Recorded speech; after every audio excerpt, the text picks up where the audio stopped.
Hello hello everyone, welcome to new video. आज की इस वीडियो में आप सभी को क्लास 8 मैथ का आपका प्रश्नावली जो है 1.1 कराया जाएगा। तो एकदम झक्कास तरीके से कंप्लीट कराया जाएगा, आपको सारी चीजें क्लियर हो जाएंगी। प्रश्नावली 1.1 में कोई भी दिक्कत नहीं होगा। चलिए सबसे पहले हम प्रश्नों को समझते हैं और उसे समझाना शुरू करते हैं आप सभी लोगों को। अब समझते हैं का मतलब पहले मैं प्रश्न पढ़ूंगा तो आपके दिमाग में आ जाना चाहिए प्रश्न क्या कह रहा है।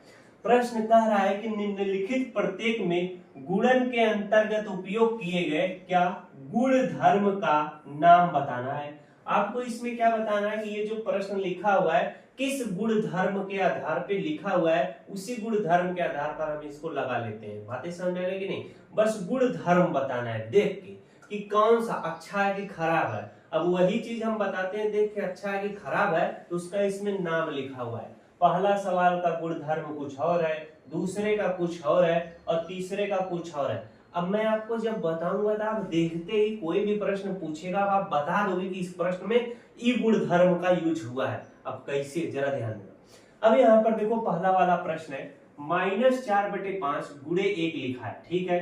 फिर यही चीज 1 को पहले लिख दिया है गुणे -4/5 है। अब अगर आप -4 गुणे 1 करोगे तो कितना होगा, -4 होगा। यहाँ पर माइनस लिखा है। अब 5, अब नीचे कुछ भी नहीं है तो बटे 5 लिख दो, -4/5 है। वही चीज यहाँ पर देखो 1 गुणे -4 करोगे तो -4 आएगा, नीचे 5 है तो 5 लिख दो। जब भी इस प्रकार का कोई भी चीज दिखाओ और पूछे उसमें कौन सा गुण धर्म का उपयोग है, गुणात्मक तत्समक का प्रयोग किया गया है। अब कैसे आप अच्छे से और समझ पाओगे कि गुणात्मक तत्समक का प्रयोग, जैसे यहाँ पर मैं एक प्रश्न लिख लेता हूं, यानी अगर 1 के साथ हम किसी भी संख्या का गुणा कर रहे हैं तो उसका मान कितना होगा, जितना वो संख्या रहेगी। जैसे 5/2 है तो 5/2 ही होगा। अब इक्वल टू का चिन्ह लगाकर अब अगर हम पहले 5/2 लिख दें, बाद में गुणे 1 करें तो ये हमारा 5 गुणे 1 करोगे तो 5 रहेगा, 2 नीचे है तो 2 रहेगा, 5/2। यानी गुणात्मक तत्समक यह कहता है कि 1 के साथ जिसका हम गुणा कर रहे हैं उसका मान उतना ही रहेगा। अब चाहे 1 पहले लिख के कर दो, चाहे 1 बाद में लिख के कर दो पीछे। जब भी इस टाइप का प्रश्न है आप क्या बताओगे, गुणात्मक तत्समक का प्रयोग है। दूसरा प्रश्न लिखता हूं, जरा ध्यान देना। यहाँ पर लिख देता हूं गुणात्मक तत्समक तत्समक। अब यहाँ पर प्रश्न पूछा जाए 1 गुणे 8 इक्वल टू 8 गुणे 1, इसमें किसका नियम का प्रयोग किया गया है, तो गुणात्मक तत्समक का नियम का प्रयोग किया गया है। क्योंकि 1 गुणे 8 करोगे तो भी 8 होगा और 8 गुणे 1 करोगे तो भी 8 होगा। बतिया समझ में आया कि नहीं।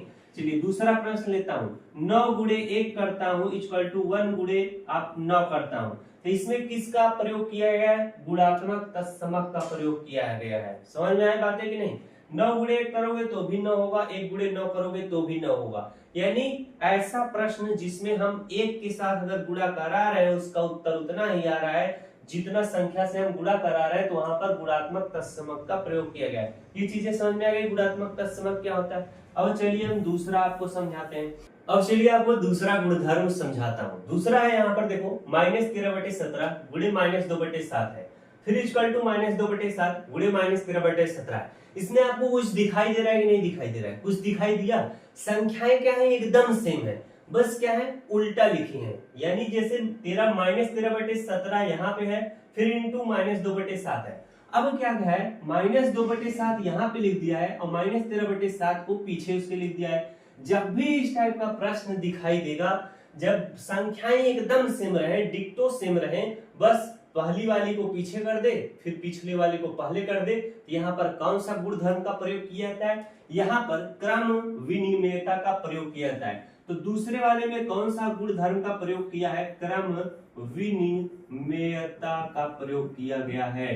तो जब भी ऐसा प्रश्न पूछा जाएगा सेम इसी तरीके से बताना। अब जैसे मैं एक एग्जांपल लिखता हूँ, यहाँ पर मैं लिखता हूँ 3/5 गुणे यहाँ पर 4/7 लिखता हूँ इक्वल टू 4/7 को अब मैं पहले लिख देता हूँ इंटू 3/5 को पीछे लिख देता हूँ। इसमें कौन से गुणधर्म का प्रयोग किया गया है, इसमें क्रम विनिमेयता का प्रयोग किया गया है। ऐसे प्रश्नों में भी क्या होता है, अगर आप 3 गुणे 4 करोगे 4 × 12 होगा और 7 का गुणा 5 में करोगे 7 × 5 = 35 होगा। इधर 4 गुणे 3 करोगे 4 3 12 होगा, 7 गुणे 5 करोगे 7 5 35 होगा। ऐसे प्रश्नों में, ऐसे गुणधर्मों में उत्तर क्या होता है, सेम होता है। यानी अगर इसका गुणा करोगे तो 12/35 ही आएगा, इसका गुणा करोगे तो 12/35 ही आएगा। जब भी ऐसा प्रश्न पूछा जाएगा तो आप बताओगे इसमें कौन से गुणधर्म का प्रयोग किया गया है, क्रम विनिमयता का प्रयोग किया गया है। चलिए एक प्रश्न और लेते हैं। 9 -9 बटे यहाँ पर -10 लेते हैं, इंटू -3 बटे यहाँ पर 2 लिख लेता हूँ, इक्वल टू अब -3 बटे 2 मैं यहाँ पर लिख लेता हूँ, इंटू -9 बटे 10 को लास्ट में लिख देता हूँ, -2 बटे -10।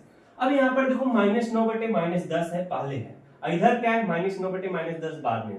फिर दूसरे नंबर पे क्या था, -3 बटे 2 था, इसमें पहले नंबर पे -3 बटे 2 है। तो अब यहाँ पर पूछा जाए कौन से गुणधर्म का प्रयोग किया गया है, तो आप सभी को पता चल गया है कि अगर ये संख्याएं क्या है, सेम है, बस आगे पीछे लिख दी गई हैं, तो यहाँ पर क्रम विनिमयता का प्रयोग किया गया है।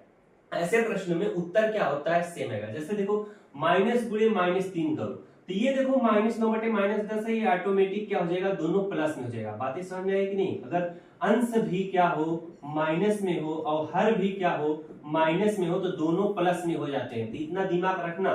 तब आप डायरेक्ट 9 गुणे -3 करो, 9 3 कितना हो जाएगा, -27 हो जाएगा। और 10 गुणे 2 करोगे, 10 दूना कितना हो जाएगा, 20 हो जाएगा। -27 बटे 20 आया है। और इधर देखो ये दोनों माइनस में, तो प्लस में हो जाएंगे। 9 गुणे -3 करोगे तो -27 हो जाएगा, और 2 गुणे 10 करोगे, 10 दूना 20 हो जाएगा। अब -27 बटे 20 आया कि नहीं, ये तो हमने डायरेक्ट कर दिया, हमको पता था अगर अंश और हर माइनस में, दोनों क्या हो जाते हैं, प्लस में। वरना आप जो तरीका लगाते हो उस तरीकों को भी लगाओगे तो यही उत्तर आपका आएगा। करके दिखाएंगे तो ज्यादा मजा आएगा, क्यों, सीखोगे भी अच्छे से। जैसे यहाँ पर देखो -9 गुणे -3 करोगे तो माइनस गुणे माइनस प्लस होता है, 9 3 कितना हो जाएगा, 27 हो जाएगा। सीधी बात, नो बकवास। -10 गुणे 2 करोगे तो माइनस और प्लस क्या होता है, माइनस होता है। 10 दूना कितना हो जाएगा, 20 हो जाएगा। बात समझ में आया? अब यहाँ पर देखो वही चीज यहाँ पर फिर से करो, माइनस गुणे माइनस क्या होगा, प्लस होगा, 9 3 कितना हो जाएगा, 27 हो जाएगा। अब 2 गुणे -10 करोगे तो माइनस कितना हो जाएगा, 20 हो जाएगा। अब 27 बटे 20 है, ये 27 बटे क्या है, -20 है। परिमेय संख्याओं का जब भी सवाल आप पढ़े होंगे, हर माइनस में नहीं रहना चाहिए। अगर अंश प्लस में है, हर माइनस में है, तो हम अंश को माइनस में लिखते हैं, हर को प्लस में लिखते हैं। वही चीज हम लोग पहले ही कर लिए थे, पहले दिमाग से, क्योंकि हमें पता था अंश और हर माइनस में, दोनों प्लस में हो जाता है। अब इसका भी उत्तर -27 बटे 20 लिखोगे, इसका भी उत्तर -27 बटे 20 ही आएगा। वो चीज हमने पहले ही कर दिखाया था। अब चलिए हम अगले गुणधर्म की बात करते हैं। अगला गुणधर्म हमारा क्या है, -19 बटे 29 गुणे 29 बटे 19 है। जब भी ऐसा प्रश्न पूछ दिया जाए, इसका उत्तर हमेशा क्या आएगा, 1 आएगा। कैसे? अब कैसे पता चलाओगे इसमें कौन सा गुणधर्म का प्रयोग किया गया है? यहाँ पर देखो -19 बटे 29 है, अच्छी बात है, गुणे 29 बटे क्या है, -19 है। यहाँ पर देखो -19 बटे 29 है, अब इसी को उल्टा लिख दिया है, 29 को ऊपर लिख दिया है, -19 को नीचे लिख दिया है। अब -19 से -19 कट जाएगा, 29 से 29 कट जाएगा, तो इसका मान कितना आएगा, 1 आएगा। इसमें कौन से गुण, जब ऐसा चीज रहे तो कौन सा गुणधर्म का प्रयोग इसमें हुआ रहता है, इसमें गुणात्मक प्रतिलोम, यहाँ पर लिख लो, गुणात्मक प्रतिलोम का प्रयोग किया गया है। चलिए मैं प्रश्न लिख देता हूँ। तीसरा प्रश्न है, जैसे यहाँ पर देखो, इसी प्रश्न को लिखता हूँ, -19 बटे कितना है, 29 है, क्या है, 29 है। फिर गुणे, अब ये जो 29 नीचे है इसको ऊपर लिख देगा, 29 बटे -19 को नीचे लिख देगा। अब यहाँ पर -19 बटे 29 का उल्टा गुणा किया गया है, -19 बटे 29 का उल्टा क्या होगा, 29 बटे -19, 29 बटे -19। तो जब भी पूछे कि इसमें कौन से गुणधर्म का प्रयोग किया गया है, तो आप बताओगे कौन सा गुणधर्म है, गुणात्मक प्रतिलोम का प्रयोग किया गया है। बात समझ में आई? और ऐसे प्रश्नों में इसका उत्तर हमेशा क्या आता है, 1 आता है। 29 से 29 कट जाएगा, -19 से -19 कट जाएगा, हमेशा उसका उत्तर 1 आएगा। बात समझ में आया? तो जब भी इस टाइप का सवाल पूछा जाएगा तो आप समझ जाना इसमें गुणात्मक प्रतिलोम का प्रयोग किया गया है। एक उदाहरण और ले लेते हैं। जैसे यहाँ पर 3 बटे कितना 6 दे दे, और गुणे यहाँ पर 6 बटे क्या 3 दे दे। अब 3 बटे 6 का ही उल्टा क्या है, 6 बटे 3 है, तो 3 से 3 कट जाएगा, 6 से 6 कट जाएगा, इसका मान 1 आ जाएगा। तो इसमें कौन से गुणधर्म का प्रयोग किया है, गुणात्मक प्रतिलोम का प्रयोग किया गया है। कॉपी पे लिखते चलना। अब चलिए हम आपको क्या कराते हैं, दूसरा प्रश्न कराते हैं, और आपके एक्सरसाइज का 1.1 का आखिरी प्रश्न है। अब यहाँ पर दूसरा प्रश्न कह क्या रहा है, जरा देखा जाए। बताइए कौन से गुणधर्म की सहायता से आप 1/3 गुणे ब्रैकेट में 6 गुणे 4/3 को 1/3 गुणे 6 गुणे 4/3 के रूप में अभिकलन करते हैं। तो बताना है इसमें कौन से गुणधर्म का प्रयोग किया गया है। तो जब भी ऐसा सवाल आएगा इसमें कैसे बताया जाएगा कि कौन से गुणधर्म का प्रयोग किया गया है। अब यहाँ पर ध्यान दो, जैसे यहाँ पर 1/3 है, फिर गुणे है, अब 6 गुणे 4/3 है। इस प्रश्न को लिखता हूं तब समझना। 1/3 गुणे 6 है, गुणे क्या है 4/3 है। अब यही सेम क्या है आगे भी लिखा है, 1/3 लिखा है, गुणे क्या है 6 है, फिर गुणे क्या है 4/3 है। बस अंतर क्या आपको दिखाई दे रहा है ब्रैकेट का। इसमें पीछे दो संख्याओं से ब्रैकेट लगाए, फिर इस वाले में आगे की वाली दो संख्याओं से ब्रैकेट लगाए। इधर एक संख्या छोटी है बिना ब्रैकेट के, इधर भी पहले वाली भी बिना ब्रैकेट के है। तो जब भी ऐसा सवाल आएगा पहले मैं नियम बता देता हूं। नियम का नाम, कौन सा नियम का प्रयोग, सहचर्यता का नियम। यहाँ पर लिख देता हूं, यहाँ पर कौन से नियम का प्रयोग किया गया है, सहचर्यता का नियम। यानी कौन सा गुणधर्म है, सहचर्यता का। अब यहाँ पर देखो कैसे समझा जाएगा। अब यहाँ पर जो ब्रैकेट लगाया है इसको दूसरे कलर से कर देता हूं ना। अब यहाँ पर ब्रैकेट ऐसे लगा है, यानी इन दो संख्याओं में लगा है पीछे से, मान समझ लो 1 अंक 2 अंक पीछे से लगाए। अभी जब इधर पीछे से लगाए तो इधर 2 अंक आगे से लगेगा, ऐसे लग जाएगा। तो जब भी ऐसा आपको कंडीशन दिखाई दे तो आप कौन सा नियम बताओगे, सहचर्य का नियम लगाए, सहचर्यता भी उसे बोलते हैं। अब यहाँ पर एक प्रश्न ले लेता हूं, जैसे प्रश्न में लेता हूं 5/8 गुणे 6/3 गुणे यहाँ पर 2/4 लिख लेता हूं। अब इसी चीज को फिर आगे लिख देता हूं, 5/8 है गुणे 6/3 गुणे 2/4 लिख देता हूं। अब मैं क्या कर देता हूं, इधर आगे की दो संख्याओं से ब्रैकेट लगा देता हूं, एक संख्या बच गई। तो जब इधर आगे से लगाए तो उधर पीछे से दो संख्याओं का ब्रैकेट लगेगा। यहाँ पर क्या है भाई 6/3 है। अब पीछे से जब लगेगा तो ये इस तरह से ब्रैकेट में आ जाएगा।